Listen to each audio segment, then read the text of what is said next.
ये पिछले वर्ष पुलिस लगातार प्रयास की है कि अपराध में कमी आए। अपराध में कमी आई भी है।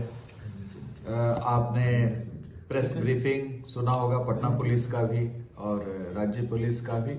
पटना में भी हत्या में 25% की कमी आई है। डकैती, लूट सभी शीर्ष में पटना जिला में कमी आई है। राज्य स्तर पर भी हर शीर्ष में अपराध में कमी आई है।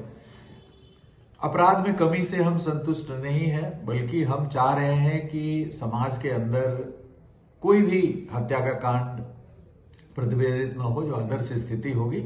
हम लोग उसकी ओर प्रयास कर रहे हैं कि समाज के अंदर किसी भी प्रकार के गंभीर अपराध न हो, तो आदर्श स्थिति होगी।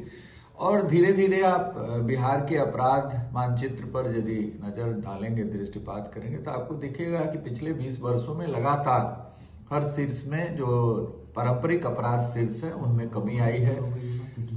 नक्सल परिदृश्य पूरी तरीके से उन्मूलित हो चुका है। आपने अभी देखा कि पिछले सप्ताह 2 इंसास राइफल और 4 SLR और अन्य करीब 500 राउंड से अधिक गोलियों के साथ 3 नक्सली सरेंडर किए। एक जोनल कमांडर थे, एक सब जोनल कमांडर थे और एक सक्रिय सदस्य थे। भीम बांध और खड़गपुर हिल्स पर वैसे इन्होंने कोई 3-4 वर्षों में कोई अपराध, हिंसक अपराध नहीं किया है, लेकिन दस्ता के पास शस्त्र था, तो हम लोगों ने शस्त्र के साथ आधा दर्जन से अधिक अत्याधुनिक शस्त्रों के साथ उनका आत्मसमर्पण कराया है। मैं स्वयं गया था खड़गपुर जाकर के उनका आत्मसमर्पण कराया। उनको और उनके परिवार को पुनर्वासित करने के लिए सरकार की जो योजना है उसके तहत उन्हें सभी सुविधाएं उपलब्ध कराई जा रही हैं, उनको रोजगार से जोड़ा जा रहा है। और जहां पर पूर्व में नक्सल वामपंथ का प्रकोप रहा है, वहां पर हम लोग प्रयास कर रहे हैं विकास एजेंसियों से जोड़ करके, सरकार की जितनी सारी विकास एजेंसियां उससे जोड़ करके, कि सभी प्रकार की योजनाओं का लाभ उनको मिले, ताकि वो पूरी तरीके से समाज की मुख्य धारा में आ जाए और इंटीग्रेट हो जाए। नक्सल परिदृश्य में बिहार अभूतपूर्व सफलता हासिल की है। 2005 के दौरान आपने देखा होगा कि जहानाबाद जेल ब्रेक कांड, मोतिहारी का मधुबन कांड जो दिन में 1 बजे हुआ था, तो काफी गंभीर समस्या थी और उसको बड़ी तेजी से हम लोगों ने पुलिस कार्रवाई और विकास के माध्यम से समाप्त किया है। अपराध में भी काफी कमी आई है। अभी हमारा चैलेंज है जो ड्रग्स का प्रकोप बढ़ रहा है, उस पर हम लोग तेजी से कार्रवाई कर रहे हैं। साइबर अपराध में प्रतिदिन कोई ना कोई गैंग जो काफी व्यापक रूप से साइबर क्राइम कर रहा है, उसका उद्भेदन हो रहा है।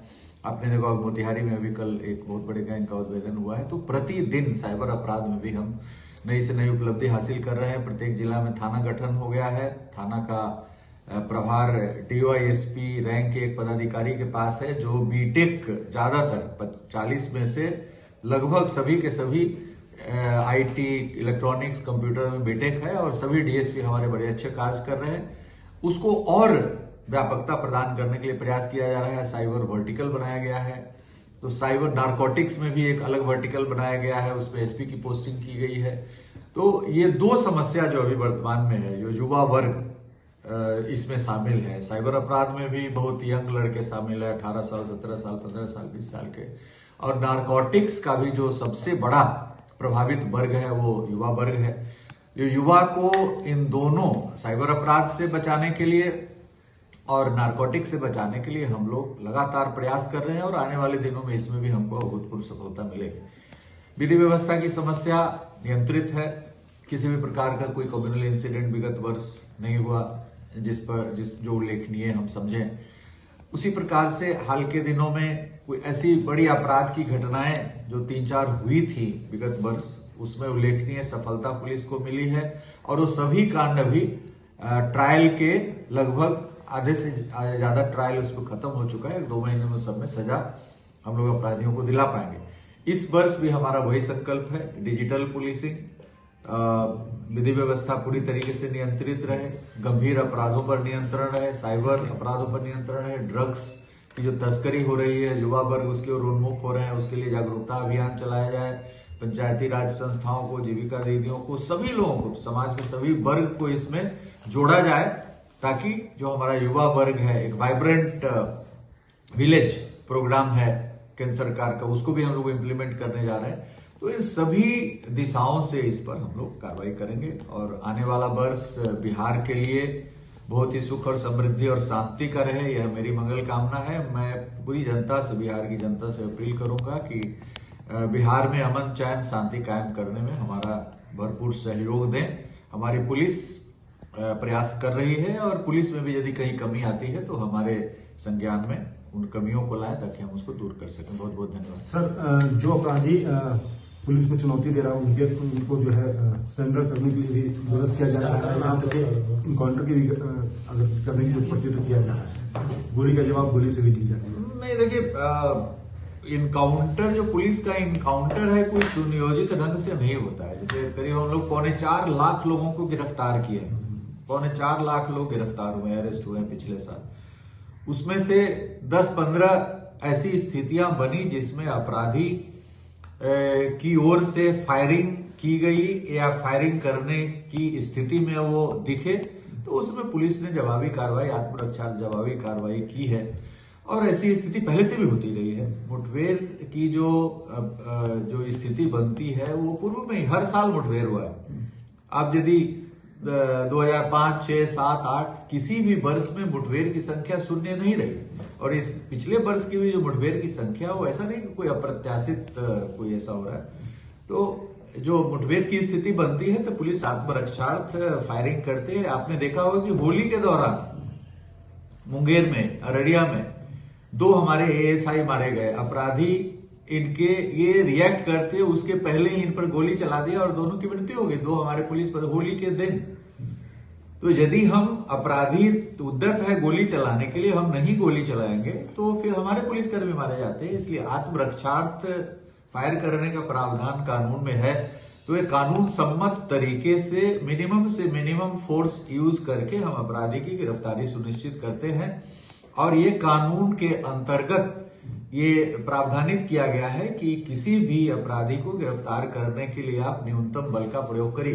तो न्यूनतम बल, जैसे हम अपराधी फायर कर रहा है, अपराधी जिस प्रकार से पुलिस पर हमला करने के लिए उद्यत होता है, तो आत्मरक्षार्थ हम फायर करते हैं। कभी कभी हमारे पुलिसकर्मी भी घायल होते हैं, कभी कभी अपराधी घायल होते हैं, कभी अपराधियों की मृत्यु भी होती है। अभी एक बहुत ही पुराने नक्सली थे बेगूसराय के, दयानंद मालाका, काफी पुराने नक्सली थे, बाद में अपराध में भी सम्मिलित थे, तो मुठभेड़ में उनकी मृत्यु हुई है। तो अपराध की जो स्थिति है उसको दृष्टिगत रखते हुए हम लोग कमी लाने का पूरा प्रयास कर रहे हैं। और जो अपराधी जब पुलिस पे फायर करने के लिए उद्यत रहते हैं, फायर करते हैं, तो पुलिस आत्मरक्षार्थ फायर करती है, अपने जान बचाने के लिए फायर करती है। उसमें कुछ अपराधी कभी कभी घायल होते हैं, कभी कभी अपराधी की मृत्यु। एक आखिरी सवाल सर, कि जो बांग्लादेश बॉर्डर है या नेपाल बॉर्डर है, वहां भी काफी सुरक्षा तेज की गई है और 3 बांग्लादेशी पकड़े गए हैं। देखिए, जो अंतर्राष्ट्रीय सीमा की संवेदनशीलता बढ़ी है, इसके दृष्टिकोण से जो बंगाल से सटे हुए हमारे जिले हैं उसमें अतिरिक्त सशस्त्र बल की कंपनियां लगाई गई हैं बॉर्डर पर चौकसी बरतने के लिए। SSB के द्वारा भी चेकिंग काफी सघनता से की जा रही है और इसी का प्रतिफल है कि 3 लोग पकड़े गए हैं और उनसे भी पूछताछ की जा रही है। सेंट्रल एजेंसी भी पूछताछ कर रही है, लोकल एजेंसी भी, पुलिस एजेंसी भी पूछताछ कर रही है। तो सीमा पर चौकसी बढ़ा दी गई। ठीक है।